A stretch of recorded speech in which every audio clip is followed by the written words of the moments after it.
Shabbat Shalom. Hoy vamos a estudiar la parashá Mató 6, que se encuentra en números 30-36. Mató 6 son dos parashot que muchas veces van unidas, pero estas dos palabras significan lo contrario.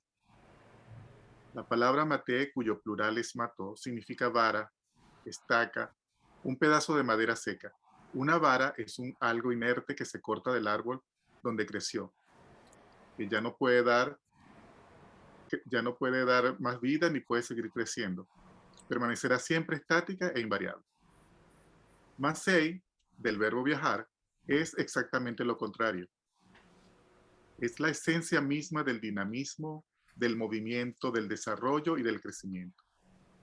Porque los viajes son el paradigma del progreso. Esta yuxtaposición de Mató y Masei es un símbolo de la Torah misma. La Torah transforma lo inerte y le da vida. Recordemos la vara de Aarón que floreció y la vara de Moisés convertida en serpiente. Una simple vara inerte fue el símbolo del comienzo de la vida del pueblo de Israel, cuando al tocar el Mar Rojo lo dividió para que pudieran pasar en seco.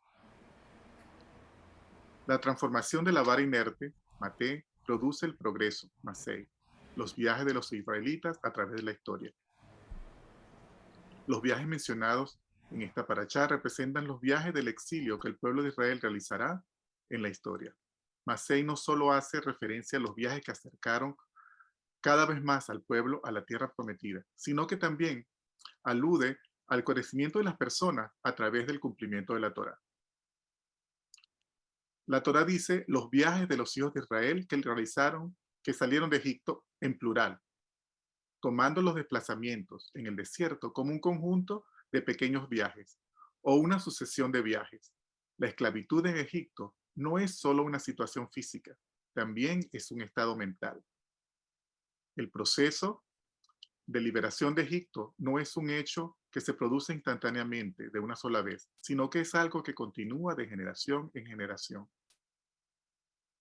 ¿Para qué o por qué la Torá menciona estos desplazamientos del pueblo de Israel?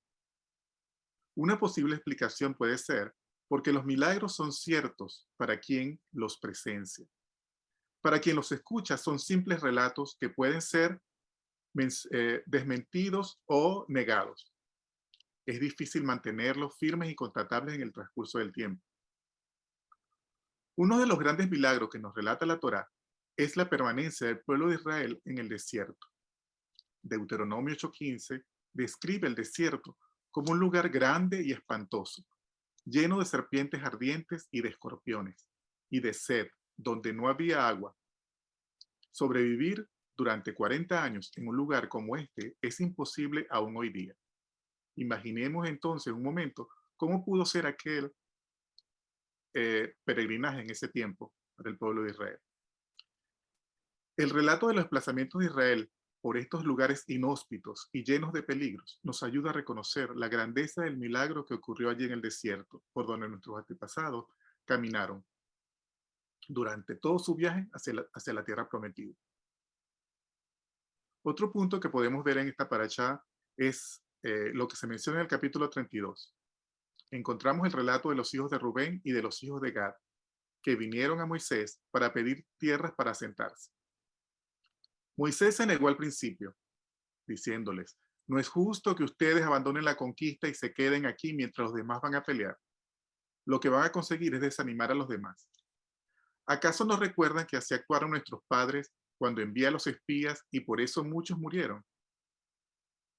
Dice luego la Torá que ellos vinieron a Moisés para hablarle. Pero ya ellos estaban ahí. ¿Por qué dice que vinieron? La palabra Vayabú, utilizada aquí para decir que vinieron, según nuestros sabios, proviene de la raíz Vayigash, del verbo acercarse, y nos sugiere la idea de acercamiento. Al oír a Moisés, los hijos de Rubén y los hijos de Gad se acercaron a Moisés. Ellos acortaron la distancia entre Moisés y ellos. Los hijos de Rubén y los hijos de Gad empatizaron con Moisés, comprendieron a Moisés y se acercaron para hablarle como de un ser humano a otro. Entendemos tu miedo, así que iremos con nuestros hermanos y no iremos detrás, sino adelante. Simplemente dicen que lo harán. Tienes nuestra palabra. De esta manera crearon confianza y Moisés aceptó la propuesta. Luego se establecieron condiciones. Cerraron el trato con una garantía, estableciendo condiciones y consecuencias. Este doble condicionamiento de si hacéis y si no hacéis es la base para un buen acuerdo. Es importante dejar claro en caso de cumplimiento y de no cumplimiento. Encontramos aquí una relación con las regulaciones acerca de los votos que se hacen, que está mencionada al principio de esta parasha. Otro punto importante es lo que se menciona en el capítulo 35, donde nos habla la Torá acerca de las ciudades de refugio. Las ciudades de refugio eran 6 ciudades levíticas, donde los culpables de asesinato involuntario podían asilarse. Aunque este término pudiera parecer indulgente, en realidad era un lugar de juicio, puesto que el homicida solo podía quedarse allí si era declarado no culpable de asesinato por premeditación y alevosía. Cuando la persona se asilaba allí, su caso era juzgado por la congregación. Si era hallado culpable, no se le permitía entrar. Estas ciudades estaban allí para que la persona acusada pudiera defenderse en caso de no haber actuado sin mala intención o en caso de haber actuado sin mala intención. Las ciudades de refugio eran una evidente muestra de la misericordia infinita del Eterno. Esto nos enseña que el juicio y la bondad deben actuar juntos. Se dice que cuando Dios creó el mundo, lo hizo con juicio y bondad, con Sedek y Gesed.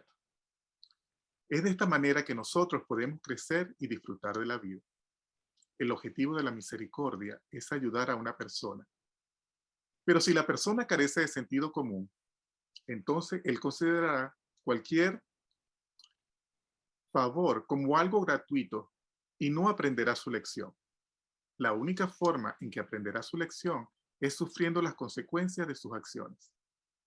Por eso el homicida encontraba refugio allí, pero debía quedarse prácticamente toda la vida, pues era hasta que el sumo sacerdote muriera. La misericordia del Creador es infinita y nos cubre a todos por igual, pues de otra manera no podríamos ni siquiera estar vivos. Baruch Hashem por su misericordia. Shabbat Shalom.